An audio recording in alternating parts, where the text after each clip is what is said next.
He left Francistown like a man escaping a dream he hadn't finished. He found the Fortuner waiting for him at the airport with the keys on the seat and a note saying, "Drive east. Don't stop until you reach Agent 231. Your ETA is 1400 hours. And don't sweat the roadblocks, you're clear." He had done this before. He had just never done it alone. The sun became an animal. He could feel it feeding on patience, on thought, on skin. He stripped the suit, left the man he was untidily behind him on the seat. South African Private Security Service. One last international mission before freedom. That's what the company had promised him. Freedom. Such a small word to hide so much fire. Hello? Novice 1 status report. Yes, I'm on my way. You're delayed. Yes, I'll be there in the next 30 minutes. Protocol, I need you there now. 30 minutes, sharp. It's too long. He reached the pin location where he's meant to meet Agent 231. He reversed, aligning the car exactly with the marker on the map. Engine humming, eyes scanning the horizon. Nothing but heat. Then, movement above. A slow circle of vultures tracing invisible patterns in the sky, like omens orbiting his name. Agent 231. I have to be there now. Mona, ke mo. Oh, it's Burolong. Yeah, Burolong. Kena gone. Mona o gora o tlhe ga umpile. Ah, pa se mo Gauteng. Wa bona. Oh, ke mo mbatha. O bona ngolo ena wa bona. O hlophe ka ho yone. Ra kena. Re o nka ntho tsa hao. Ka mo or kwa. Ka re ngolo ena. Check. What's it? Tight. Who's it? Sure. So, I go to go through my touch. But the political and the no, we are political and the so, Jano.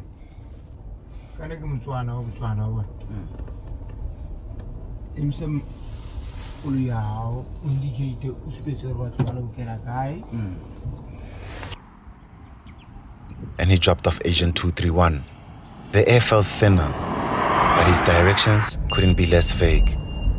Follow the direction of the sunset, he said.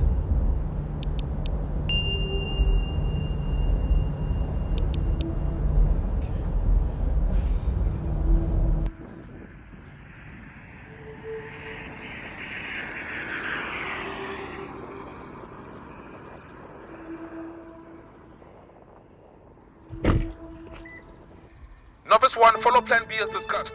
This is your final post. Seek Agent 106 for delivery. Your drop-off location is Mosu. I repeat, your drop-off location is Mosu. You'll be on your toes for the next 30 kilometers.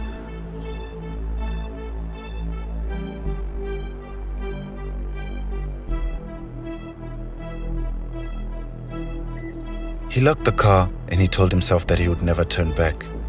100 steps and he looked back. Another 100 and he looked back again. The further and further he walked, the smaller and smaller it became.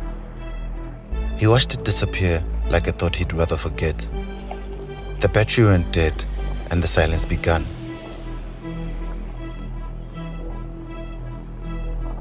He walked 50 kilometers until the next sign of life, a tiny shop with peeling paint.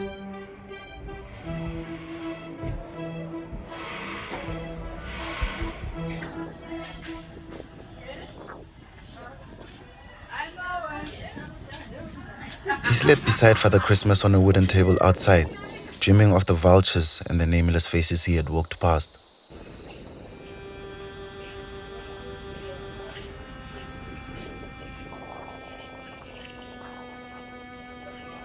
The body remembers the walk before the mind does. The ache in the legs, the thirst in the throat, the heat on the skin. Dumelang. Le kae? Teng, ke nyagana le pleke ba reng ke ko Mosu, le tsore ke ko kae?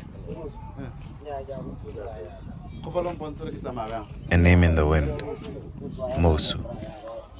It hangs in the air. A destination that sounds less like a place and more like a state of being. The landscape doesn't care about his mission. All it asks is that he moves through it. They call this working. No, it's not. It's a kind of listening. Listening to the land argue with your footsteps. Listening to the engine of your body, breath after breath. The bush closes in and it has an atmosphere of its own. Dry, prickly, ancient.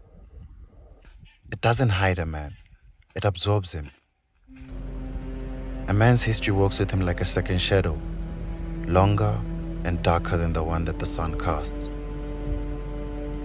On the one side, the shady backdoor deals that got him his fortune, the whispers that brought silence, the violence that wore a uniform, with a fortune built on extortion, blood money, and fraud. And on the other side, the redemption, the hundreds and thousands of bricks he had laid to build houses for misprivileged families, the steady monthly grace of full bellies in hungry households that depend on him. The secret joy of a child's laughter, not bought with sweets and ice cream, but from the genuine care of a man who wanted to change the system.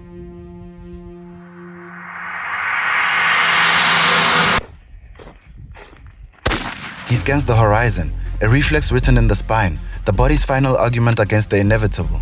His fear burns in the fire of his chest. And the company's hand was finally visible, not in the execution, but in the silence it retained. In the boardrooms, in the nightclubs, and in the streets.